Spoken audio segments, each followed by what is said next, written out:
이제 시작합니다. 그래서 보안기사 그 필기실기죠. 참고로 미리 얘기하면요, 아는 분 알고 있겠지만 우리 그 책에 보면 기출풀이 있잖아요. 기출풀이. 왜 그거는 우리만 실전과 똑같아요. 우리만. 그 어떻게 장담하냐? 끝나고 그 얘기해 달라면 이 동영상 끄고 얘기해 줄 수도 있고. 그 증명이 하나 있죠. 여기 보면 뭐 10회 기출풀이 있는데 이게 올라온 시점이 언제겠어요? 시험 끝나고 일주일 안에 올라왔거든요, 전부 다. 근데 이게 엉터리였으면 여기 덧글에 다른데요? 이런 게 나와 있지 않겠어요? 그런 건 없어요. 덧글은 저거죠. 진짜 똑같다. 그거예요. 그래서 우리만 똑같아요. 왜? 그래서 시험 중에 많이 나오는 것 중에 하나가 APT 공격 많이 나오죠. 사실 많이 나와요. 근데 1회부터 10회까지 나눠져 있는 거는 저희밖에 없고, 뭐, 그 대신 이제 저희에서도 지문을 제가 이렇게 만든 지문이 있고, 이 완전히 똑같은 지문이 있어요. 근데 저는 알고 있어요. 그게 뭔지. 뭔지 알고 있는데, 뭐, 완전 뭐, 점까지 똑같을 수는 없잖아요. 근데 문제 번호나 순서, 문제 자체는 완전히 똑같아요. 문제 자체는. 그래서 그게 의심이 되면, 여기 공지사항에 이 더보기에서 히스토리를 보면 돼요. 그럼 시험 끝나고 얼마나 빨리 올라오는지. 그래서 저희만 똑같고, 그 대신 그런 게 있어요. 실전에는 답이 애매한 게 있습니다. 문제가 애매해서. 문제도 애매하고 답도 애매하고 그런 게 있어요. 근데 교재에는 그런 게 존재하지 않죠. 원래 존재해야 돼요. 그게 있는 그대로예요. 애매한 건 애매한 대로. 근데 정답을 발표해 주지 않잖아요. 이게 이제 그러다 보니까 자꾸 논란이 되는 건데, 완전히 동일하고. 그리고 뭐 아무튼 그래서 오늘부터 시작을 할 건데요. 혹시 이제 옛날 책 갖고 계신 분들은 크게 걱정 안 해도 돼요. 변경된 거는 제가 얘기해 드릴 거예요. 얘기해 드릴 거고, 10회 9회 기출풀이 없는 분들은 뭐 요게 있습니다. 요게 있고, 11회도 시험 보면 바로 올라갈 거예요, 여기에. 그리고 시험도 제가 직접 볼 거고, 그리고 책에 보면 뭐 그런 거 있죠. 압도적 1위 뭐 이런 거 광고. 그거 제가 한 거 아닙니다. 전 그런 소리 잘 안 해요. 압도적 1위는 온라인이 압도적 1위예요. 온라인. 압도적 1위는 분명해요. 자, 아무튼 그래서 이제 책의 내용으로 할 건데, 이게 그 책의 내용이죠. 한 200 정도 크게 하면 대충 다 보이거든요. 자, 시스템 보안 이렇게 나와 있는데, 조금 있다가 일단은 오전에는 이론하고 오후에 이제 실습 위주로 할 겁니다. 그래서 시스템 보안 이렇게 나와 있는데요. 사실은 이 시스템 보안에서 이게 그 1에서부터 한 4회까지는 컴퓨터 구조 운영 체제가 사실은 좀 중요했어요. 왜냐면 그게 나오면 시험 자체가 어렵거든요, 기본적으로. 근데 한 5회 정도 지난 다음부터는 시스템 보안에서 나오는 문제가 조금 명확해지기 시작해요. 그러니까 시스템 보안이라는 게 아니라 제 컴퓨터 구조 운영 체제 그 과목에서 나오는 게 명확해지기 시작해요. 그래서 이쪽 그 과목에서 나오는 게 뭐죠? 많이 나오는 게 첫 번째가 이거죠. CPU 스케줄링. CPU 스케줄링. 자, 그렇기 때문에 이거는 실기의 단답형으로도 언제든지 나올 수 있어요. 그 다음 두 번째가 뭐죠? 레이드죠, 레이드. 그러니까 여기에서 말하는 그 시스템 여기서 말하는 건 뭐냐면 이거 얘기하는 겁니다. 컴퓨터 구조와 운영체제 과목에서 시스템 보안 중. 이게 이제는 거의 다 도배를 하고 있죠. 이 내용들이. 물론 다른 게 더 나올 수도 있어요. 더 나올 수도 있고, 왜 그러냐면 아직 시험이 앞으로 나올 일도 많기 때문에. 그 대신 이제 투자 대비 효과는 별로 없다 이거죠. 합격을 위해서. 여기에선. 그 대신 여기에서는 이거는 분명해요. 이거는. 이거라는 게 뭐냐? 그러니까 컴퓨터공학과, 그러니까 비전공자들은 이거를 반드시 잡아야 돼요. 이 비전공자들은. 그래서 이게 사실은 굉장히 도움이 되는 건 분명한데, 이거 자체가 조금 재미도 없고, 어떻게 보면 이론이다 보니까 그런데요.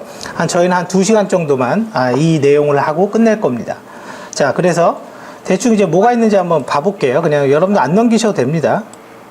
안 넘기셔도. 뭐 컴퓨터 구조, 뭐 CPU의 구조, 뭐 이런 거 있죠. 그죠? CPU의 구조 이런 거 있고, 그 다음 뭐 버스, 그죠? 레지스터, 뭐 이런 것들이 있습니다. 그냥 쭉쭉 넘겨볼게요. 한번 그대로. 그 다음에 인스트럭션 사이클, 그죠? 인스트럭션 사이클이라는 게 하나 있고, 그 다음에 메모리 계층 구조. 그 대신에 이 그림 있죠? 이 삼각형의 이 그림. 그죠? 아마 이건 정보 처리 기사를 조금만 공부해도 이 삼각형의 이 그림은 봤을 거예요. 네, 그래서 이 그림은 일단은 다시 얘기하겠지만 반드시 그 신경 써두고, 단지 이 그림을 조금 이따 우리가 그릴 겁니다. 그릴 건데,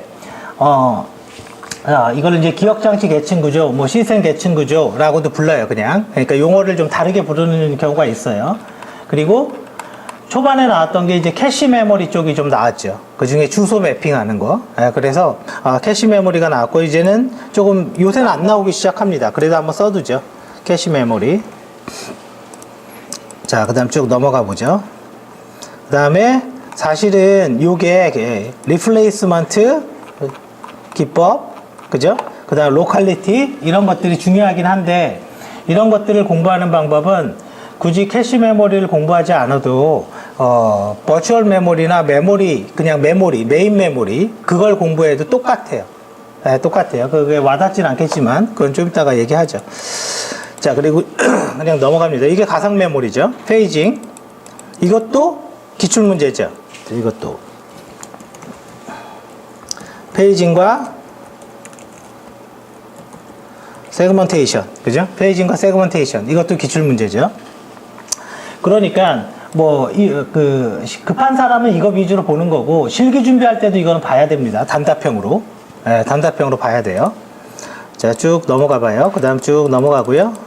운영체제, 이제 운영체제 나오고, 뭐 배치 프로그램은 뭐고, 멀티 프로그래밍 뭐고, 요런 게 있는데, 사실 여기에서 그냥 느낌상 제일 중요한 거 하나만 딱 얘기하라면 뭘까요? 이런 것 중에서. 요즘 이런 거 안 되는 컴퓨터 없어요. 안 되는 거. 이제 개념상 가장 중요한 거는 사실은 타임 쉐어링이에요. 타임 쉐어링. 시간을 공유한다. 이런 의미죠. 그죠? 그래서 사실은 타임 쉐어링인데, 이게 이제 객관식 문제에 나왔거든요, 이게. 근데 사실은 그렇게 어렵지는 않았어요. 사실 이건 그냥 어떻게 보면 점수 주는 거예요, 이거는. 그래서 운영체제 분류라는 제목으로 이렇게 등장을 했었고요. 쭉 계속 가봐요. 이건 CPU 스케줄링입니다. 이거는. 이건 CPU 스케줄링이니까 이건 나중에 얘기 드릴 거예요. 그 다음에 알고리즘이죠. CPU 스케줄링은 다 중요하죠. 그 다음에 상호배제. 상호배제. 이거는 그 레이스 컨디션이라는 이름으로 나왔죠. 그죠? 필기실기 답니다. 그래서 경쟁 조건 이런 이름으로 나왔고, 쭉 한번 그냥 대충 보는 거예요, 지금. 그 다음에 교착 상태는 뭐 없고, 쭉 넘어가고요. 그 다음에 디스크 스케줄링. 이거는 이제 안 나왔어요, 사실은. 이거는. 이제 그럴 만도 한 것 같아요. 디스크 스케줄링 자체가 그렇게 중요하진 않거든요, 사실은. 그 다음에 이제 파일 시스템, 그 다음에 레이드죠. 레이드는 7회랑 10회 필기 때 나왔죠. 그죠? 레이드는. 이게 계속 나와요. 예, 이거 계속 나오니까 레이드는 알아두시고요. 자, 결과적으로 뭐 대충 어떤 내용이 있는지 알겠죠? 그죠? 대충. 자, 그래서 지금부터는 이제 좀 정리를 해 나갈 건데, 하나하나 정리를 해 나갈 거예요. 특히, 여러분들 주의사항이 2개가 있는데요. 비전공자들은 잘 들어야 돼요. 진짜로. 그리고 뭐 전공자도 마찬가지예요. 전공자도 이게 가장 기본이고, 이게 쌓이면 자기 실력이 달라져요. 이게 쌓이면. 근데 이제 이론이 바로 바로 조금 공부한다고 달라지진 않으니까, 바로 내일 달라졌다 그렇지는 않으니까. 내일 나 달라지게 하는 건 뭐 커맨드 치는 거죠. 툭 치면 뭐 툭 나오고 이런 거죠. 그래서 이건 잘 오히려 들으시고, 그렇게 하시면 될 것 같고요. 그리고 가급적 다 외워야 돼요. 네, 그거는 필기 실기 뿐만 아니라 이론까지 다 하기 위해서. 자, 첫 번째 한번 보죠. 우리 컴퓨터에는 뭐가 있죠? 이거 지금 뭐 그리는 거냐면 기억장치 계층 구조 그리는 거예요. CPU 있죠, CPU. 그럼 CPU는 더하기 빼기 하는 거잖아요. 맞죠? 그죠? 더하기 빼기 하는 거죠. 그럼 더하기 빼기를 하면 이 안에 뭐가 있어요? 어떤 기능이 있죠? ALU라는 연산장치가 하나 있어요. 연산장치. 이게 더하기 빼기 뭐 이런 거 해주는 거예요. ALU라는. 그러면 우리가 그냥 상식으로 생각해도 연산이라는 걸 하려면 뭐 예를 들어서 x는 뭐 1 더하기 2 이렇게 할 수도 있고, x는 a 더하기 b 이렇게 할 수도 있고, x는 x 더하기 a 이렇게 할 수도 있죠. 그죠? 이게 뭐 다 되는 거예요. 근데 이걸 갖고 딱 느끼는 거는 요 x는 얘 같은 경우는 원래 값 x가 바뀌어 버리죠. 이 연산이 끝나면. 그죠? 예. 얘는 원래 x라는 빈 공간이 있어야지만 이걸 저장할 수가 있는 거죠. 그죠? 그러니까 CPU 안에서 이런 더하기가 됐던 빼기가 됐던 이런 연산을 하려면 뭐가 있어야 돼요? 임시 저장소가 있어야 되죠. 그죠? 그게 뭐예요? accumulator. ACC라고 부르는 거예요. 근데 이 ACC의 이름을 그냥 ACC 실제로 쓸 때는 이렇게 쓰지 않고 EAX 이렇게 써요. 중간에 A에 주목해야 돼요. A에. 그죠? A가 accumulator라는 거예요. 그러면 이렇게 임시적으로 저장할 무슨 공간 같은 게 필요하다 이거죠. 그죠? 그래서 우리는 그 CPU 내의 임시 저장 공간을 레지스터라고 하는 거예요. 레지스터. 그러면 이 안에는 분명히 레지스터가 있다 이거죠. 레지스터. 근데 이제 이 레지스터가 엄청나게 많이 있다라는 거지. 그래서 뭐 용도에 따라서 뭐 인스트럭션 레지스터, 명령 처리해 주는 거, 도대체 뭐 해줄까? 뭐 이런 거.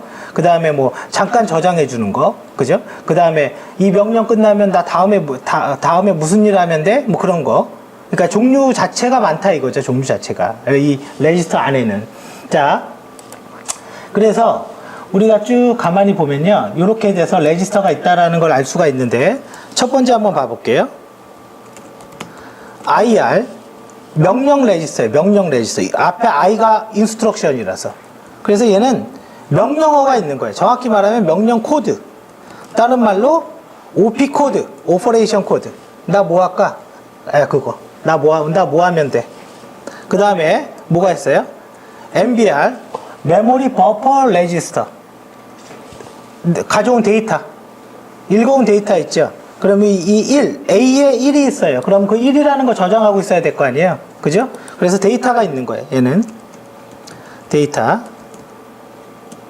그 다음에 MAR. 메모리 어드레스 레지스터. 데이터 메모리 주소 어디에 있어? 그죠?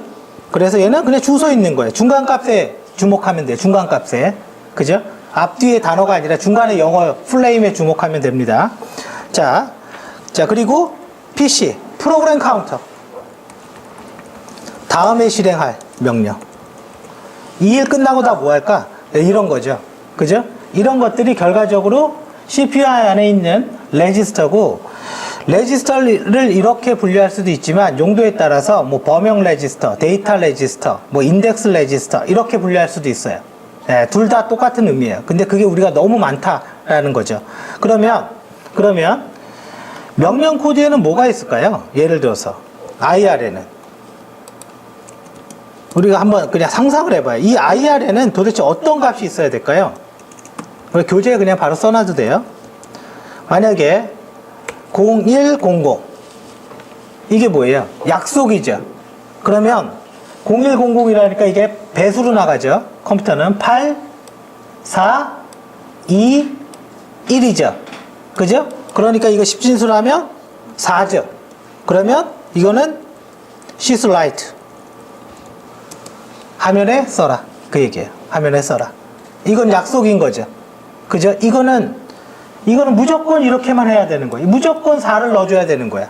왜 4입니까? 이거는 뭐 얘기할 게 없어요. 뭐 우리가 뭐 영어 단어 얘기하는 것처럼 왜 쟤는 리눅스를 리눅스라고 왜 부릅니까? 그거랑 똑같은 얘기예요. 그러니까 이거는 해석의 필요가 없는 거죠. 그죠? she's right. 그러면 자, 몇 개를 더 써보죠.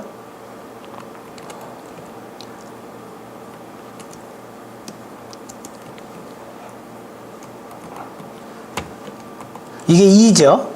맨 끝에가 1이죠. 2 더하기 1이니까 3이죠. 3. 이건 뭐예요? she's read. 읽을 때는 3번 줘라.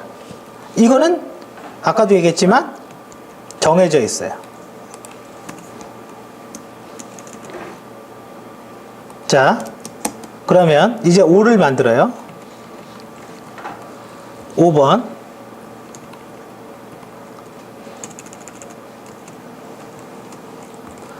sys open. 파일 열어라. 그죠? 6번 sys close. 약속인 거죠. 그죠? 6번이 sys close건 뭐건, 그죠? 약속인 거죠. 그러면 봐보세요. 여기에는 OP 코드라고 얘기하는 게 인스트럭션 레지스터에 있는 거예요. 근데 OP 코드에는 이 값만 있어요. 이 값이 이렇게 우리가 이해하기 위해서 제가 이렇게 써준 것 뿐인 거고.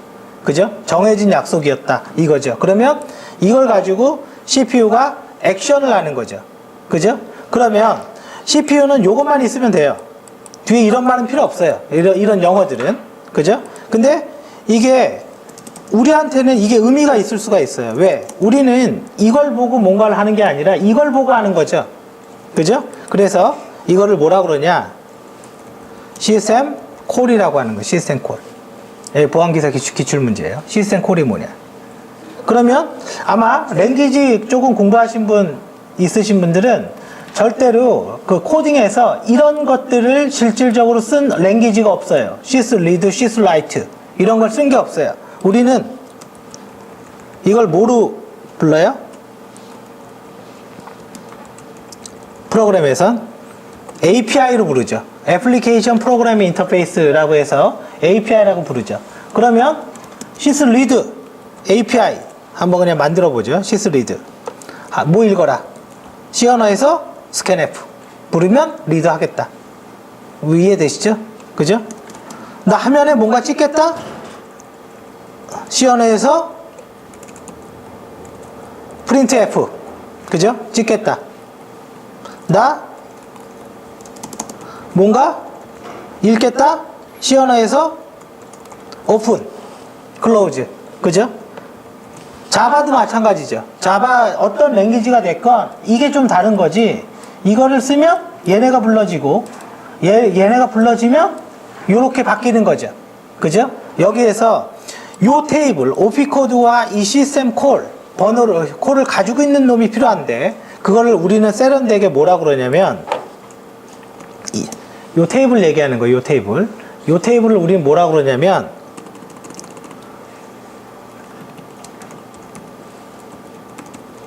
interrupt vector table이라고 불러요. interrupt vector table. 그러면 interrupt vector table이 시스템 콜, 이 벡터 테이블 가려면 시스템 콜을 불러서 그게 OP 코드로 매핑이 돼서 CPU가 들어간다. 그러면 이런 시스템 콜은 과연 어떻게 부르냐? 이게 interrupt vector table이라고 이거 자체가. 자, 왜 지금 이 얘기하냐면 필기실기의 단순 합격만을 위해서는 이거는 필요 없어요. 예, 근데 이해를 위해서는 있어야 되는 거예요. 구조의 이해를 위해서. 무슨 뜻인지 아시겠죠? 그죠? 자, 그러면 interrupt vector table은 도대체 어떻게 부르냐? interrupt 번호를 부르면 돼요, 그냥. interrupt 번호를. 그러면 한번 볼까요? 옛날에 C 언어에서는 이런 게 있었어요. interrupt 32 이렇게 해서 0x04 이런 게 있었단 말이에요. 그러면 0x04니까 4번이 이거죠. 그죠? 그러면 얘를 불러주는 거예요. 그러면 하드웨어 포맷하면 이제 포맷에도 인터럽트 번호가 있어요. 이게 포맷 디스크를 지우는 거잖아요. 그럼 인터럽트 번호만 딱 한 줄 써주면 디스크 포맷 프로그램은 끝나요. 기계를 움직이는 프로그램들은 기본적으로 되게 쉬워요. 그 번호를 몰라서 그러는 거지. 그거는 매뉴얼을 봐야죠, 당연히. 자, 그러면 이렇게 부르고 또 하나는 int 0x04 똑같아요. 두 개 똑같은 거예요. 근데 얘는 왜 인터럽트 32라고 그러겠어요? 32비트 컴퓨터니까 그런가 보죠. 그죠? 무슨 말인지 알겠죠? 뒤에 32 붙은 건. 그래서 뒤쪽은 C 언어고 오른쪽은 어셈블리 언어예요. 두 개는. 그래서 어떻게 해요? 기계를 움직여요. 기계를. 자, 그러면 이제 레지스터가 뭔지 알았죠? 시스템 콜이 뭔지 알았죠? 그죠? 이건 API 콜이라고 불러요. 우리가 쓰는 거 뭐죠? 유저. 우리가 유저잖아요. 컴퓨터 쓰는 사람. 유저 모드. 그러면 이 시스템 콜은 뭐겠어요? 운영체제 커널 모드. 시스템 콜을 통해서 커널 모드를 불러내는 거예요. 시스템 콜을 통해서. 그죠? 네, 그래서 우리는 이런 쪽으로 프로그램을 짜진 않죠. 근데 최근에 뭐 CPU 관련된 뭐 바이러스 하나 나왔다고 그랬죠?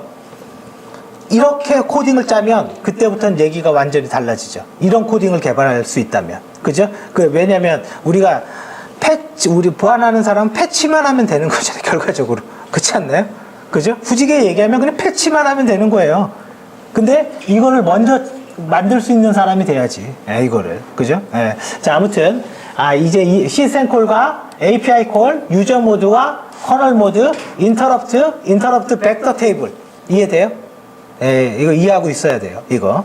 자, 그래서 여기에는 이제 그런 게 있단 말이에요. 그런 게. 그 다음 이제 두 번째 한번 보죠. 일단 먼저 한번 그려보죠. 메모리가 있죠. 근데 정확히 말하면 메인 메모리예요. 메인 메모리. 그냥 메모리 그러면 이게 해석이 달라져요. 사실은. 메모리가 있죠. 그 다음에 컴퓨터 기억장치 계층 구조에서 뭐 있죠? 정확히 말하면 보조 기억장치가 맞는데 대부분의 보조 기억장치가 디스크니까 그냥 디스크라고 할게요. 보조 기억장치의 의미는 뭐예요? 이 컴퓨터 뜯으면 메인보드 있죠. 이렇게 판. 거기에 케이블로 꽂는 장치들을 다 보조 기억장치라고 해요. 케이블로 꽂는 거. 그 중에 하나가 디스크고, 그 중에 하나가 외장형 하드, 그 중에 하나가 USB. 그죠? 이런 게 다 보조 기억장치인 거예요. 그래서 원래는 보조 기억장치라는 말이 더 정확한 말입니다. 자, 그러면 우리가 알고 있는 아주 간단한 그 얘기부터 해보자고요. 일단은 데이터는 여기 있는데 이걸 여기에 올린 다음에 그 다음에 여기에서 연산을 해서 뭔가를 하는 거죠. 그죠? 디스크가 이렇게 직접 가서 더하기 빼기 할 수 있나요? 못하죠. 이게 전제가 깔린 거예요. 전제가 뭐냐? 이런 컴퓨터를 우리는 뭐라고 그러냐면 폰 노이만 아키텍처라고 그래요. 이런 컴퓨터를 이런 구조로 되어 있는 우리가 쓰는 건 다 이거예요. 우리가 쓰는 건. 자, 그러면 이건 너무 원론적으로 가니까 이거는 이제 그만하고, 자, 그러면 우리가 한번 생각을 해보세요. 여기에서 데이터 저장단위, 이제 디스크라고 딱 그 단정화하고 쓰니까 데이터 저장단위 뭐죠? 디스크? 섹터. 섹터의 크기 뭐예요? 512kb죠. 한 개의 섹터가. 그럼 1번 섹터, 2번 섹터 뭐 이렇게 번호가 있겠죠, 지가. 그죠? 여긴 섹터라는 게 있다는 말이에요. 그러면 디스크는 레코드판과 똑같기 때문에 레코드판에서 어디를 읽을까? 뭐 이런 거 중요할 거잖아요. 여기 읽었다, 저기 읽었다, 여기 읽었다, 저기 읽었다. 그죠? 그래서 읽는 순서를 정의했는데 그걸 우리 뭐라 그래요? 디스크 스케줄링 기법. 읽는 순서. 그죠? 이게 레코드판을 이렇게 헤드가 이렇게 바늘이 올라가서 이렇게 전축에다 이렇게 올리는 거잖아요. 그거 어떻게 읽을 거냐 그 얘기. 어떻게 갈 거냐. 그죠? 그래서 여기는 결론적으로 데이터를 읽어서, 그죠? 읽어서 얘한테 뭔가 데이터를 이렇게 이걸 하지 말자. 올려주죠. 올려주는데 뭐가 있냐면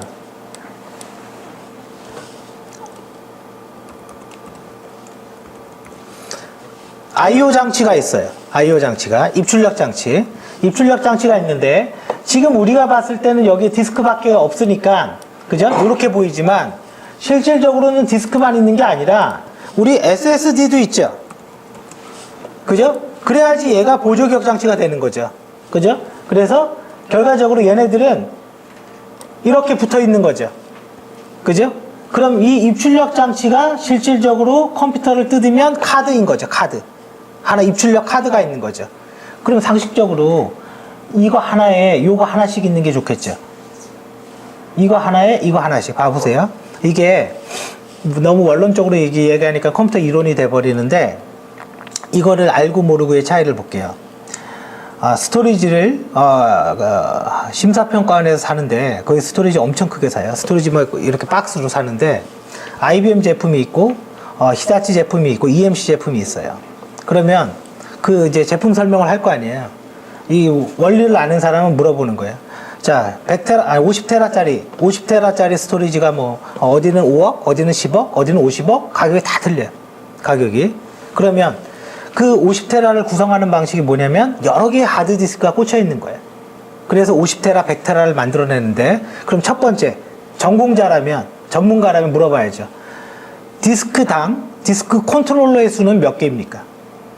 그거에 따라 속도 달라지나요? 달라지죠. 완전히 달라지죠. 가장 비전공자가 하는 행동이 뭐냐? 100테라에 5억. 정말 싸네. 여기는 50억인데 이거예요. 상대 비교할 수 없거든요. 예, 이게 전공자와 비전공자의 차이가 돼야 되는데 전공자도 그런 말을 못하지. 왜? 다 잊어버렸거든. 그래서 제가 그 누누이 얘기하는 게 이론과 실무는 똑같아요. 이론과 실무는 제대로 알고 제대로 기억하고 있으면, 그죠? 스토리지를 할 때 고려사항 뭐라고요? 컨트롤러의 수예요. 전체 사이즈가 아니라 사이즈는 쉽죠, 그죠? 우리 다 느끼는 건데.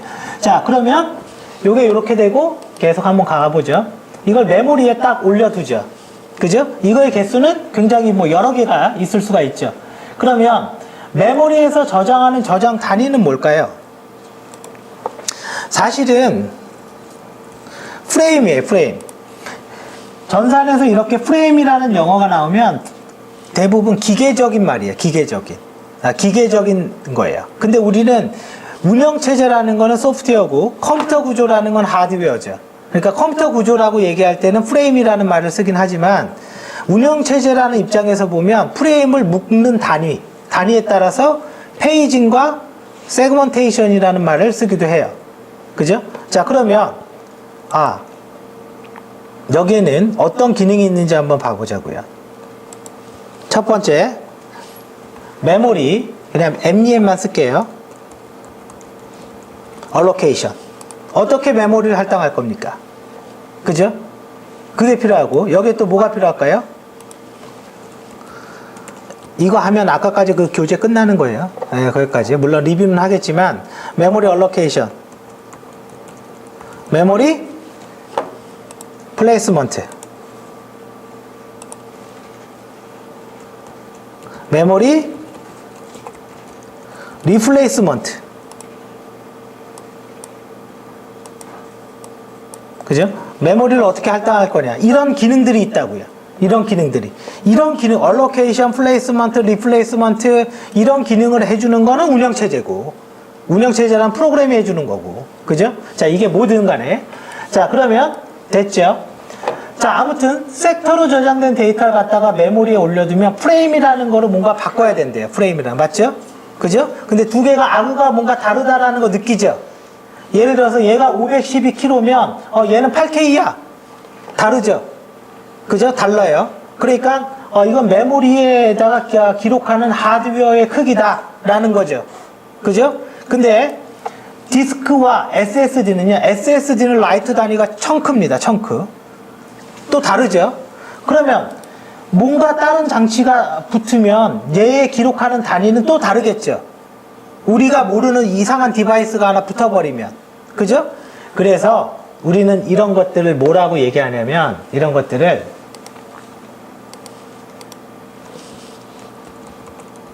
블럭이라고 그래요. 그냥. 블럭이라는 말은 그냥 논리적인 단위예요. 논리적인 단위. 그죠?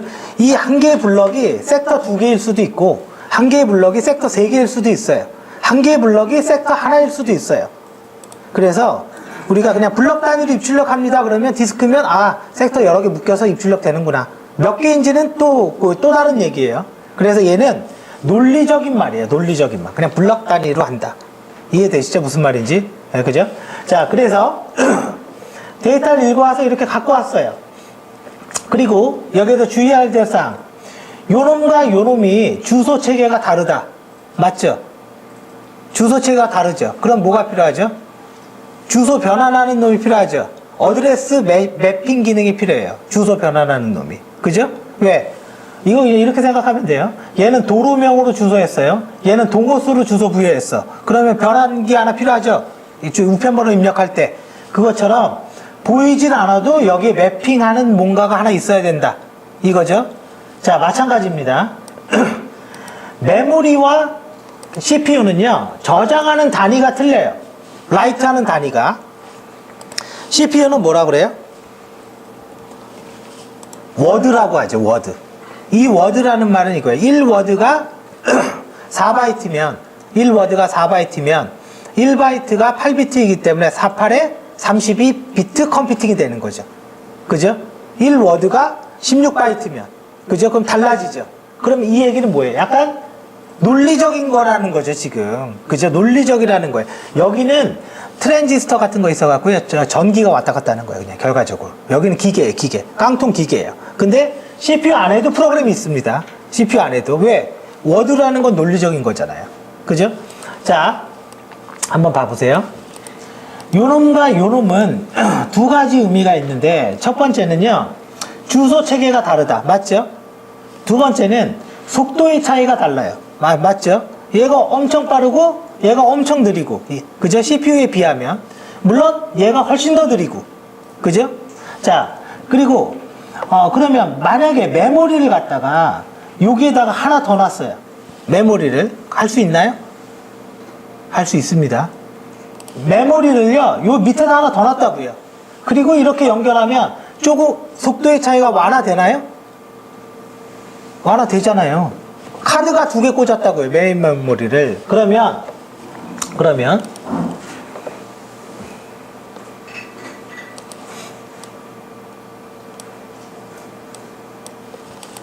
이 기호의 의미가 하나 더 있다라는 거예요. 여러 개 있다. 카드가 여러 개 있으면 카드별로 병렬 처리 가능하죠. 이거 생각해 보세요.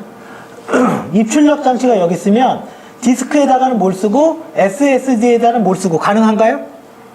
동시에 쓰는 거 가능하죠? 그죠? 그래서 이걸 뭐라 그래요? 우리 이거를 메모리 인터리빙이라고 얘기해요. 카드가 뱅크별로 메모리를 꽂는 슬롯을 우리는 뱅크라고 합니다. 그 뱅크별로 여러 개 있으면 각 뱅크별로는 병렬로 돌아가는 거죠. 그죠? 그래서 여기에 이 선의 의미가 사실은 메모리 인터리빙을 얘기하는 거예요. 여러 개를 꽂을 수 있다. 여러 개를. 그러니까 개수가 많으면 많을수록 좋긴 하죠. 얘가. 그죠? 근데 개수가 많다고 예를 들어서 8기가짜리를 16기가로 올렸다고 메모리를 읽는 속도가 2배로 일어나나요? 아닙니다, 그건. 왜? 어떤 데이터가 어떻게 있는지 모르니까. 그죠? 네, 그러니까 배로 올라가지는 않는 거죠. 자, 그래서 메모리 인터리빙을 붙여놨어요. 근데도 얘보다 느려. 얘가 워낙 빠르니까, 얘가. 그래서 이걸 다른 말로 뭐라 그래요? 비메모리 반도체라고 하죠, 얘를. 그죠? 워낙 빠르니까. 그래서 요거와 요거의 중간적인 메모리를 하나 만들었죠. 그게 우리가 아는 게 뭐예요? 캐시 메모리. 그죠? 캐시 메모리가 요 중간에 딱 껴있는 거죠, 지금. 그죠? 자, 그래서 얘가 얘를 부르고 얘가 얘를 부르죠. 그죠? 근데 얘는 프레임이라고 얘기를 했어요. 프레임이라고. 근데 이 캐시 메모리는 저장하는 단위가 또 지멋대로예요.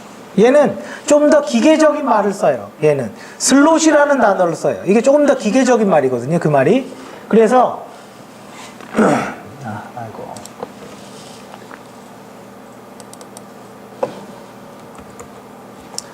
참고로 얘기하면요, 우리의 수업 기간은 강의가 끝날 때까지예요. 네, 우리 4주 한다고 그랬는데 4주 될지 5주 될지는 몰라요. 강의가 끝날 때까지 할 거예요. 그냥 끝나야지 뭐 하죠. 그렇다고 뭐 대충 쭉쭉 넘어갈 수는 없잖아요. 예, 아무튼 대충은 안 넘어갈 거예요. 안 그러면 대충 넘어가면 저 동영상 필요 없어요. 우리 이런 동영상 많거든. 그렇죠? 뭐 의미가 있어야 될 거 아니에요. 의미가. 저도 행동을 할 때는. 자, 얘는 슬롯 단위로 씁니다. 슬롯 단위로. 그러면 이놈과 이놈 주소 체계 다른가요? 다르죠? 그럼 뭐가 필요해요? 그죠? 매핑. 그 매핑을 그냥 영어로만 씁니다. 어드레스 매핑 기능이 필요한 거예요. 어드레스 매핑 기능이. 그죠? 그러면 주소를 변환해서 이렇게 해야 되니까. 그리고 또 하나는 사이즈로 보면 얘가 큰가요? 얘가 큰가요?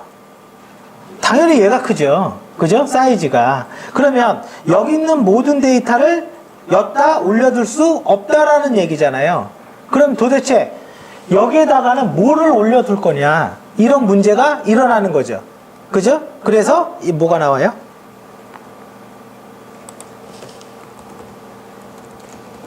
로컬리티라는 말이 나와요. 로컬리티. 자주 쓰는 거 올려놔. 그 얘기인 거예요. 자주 쓰는 거 올려놔. 그 얘기인 거예요. 그래서 특정 시간에 어떤 데이터 집중적으로 읽어? 그러면 그거 올려놔. 특정 기능 집중적으로 불러? 특정 공간 불러? 그럼 그거 올려놔. 이거는 원리가 아닙니다. 원리가. 원리라는 거는 뭔가 수학적으로 이렇게 딱 떨어지는 건데 어떻게 그렇게 움직이는 현상이에요. 현상. 그래서 그거를 로컬리티라는 개념을 써요. 로컬리티라는 의미를 쓰는 거고. 자, 그러면 한번 봐보세요. 주소 매핑 방법 뭐가 있을까요? 그냥 주소 매핑 그냥 다 한번 불러보죠. 어드레스 매핑 첫 번째, 이 주소와 이 주소가 같다. 그러니까 하나 있고 하나 있다. 1대1인 거죠. 1대1. 그죠? 그냥 1대1처럼 다이렉트 매핑. 두 번째는 이 주소와 이 주소가 있는데 여기에 이 주소를 읽었어요. 그리고 이 주소를 갖고 거기에 갔더니 우리가 주소를 매핑하는 거는 데이터를 읽기 위해서 그런 거죠. 그 데이터가 없어. 거기에 또 주소가 있어. 한 번 더 갔다라는 거죠. 그죠? 그래서 인다이렉트.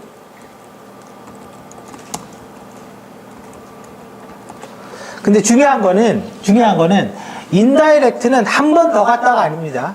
한 번 이상 갔다예요. 무슨 말인지 알겠죠? 그러면 인다이렉트는 2번 줘야 합니다. 그 소리가 아니라고요. 2번 이상이라는 뜻입니다. 그 다음에 세 번째,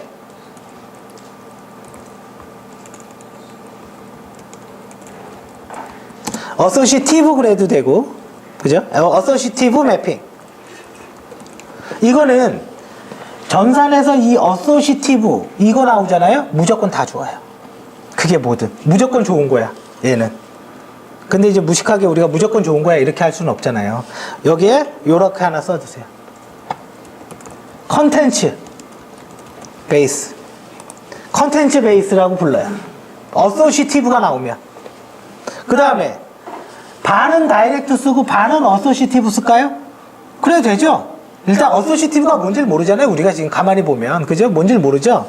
자, set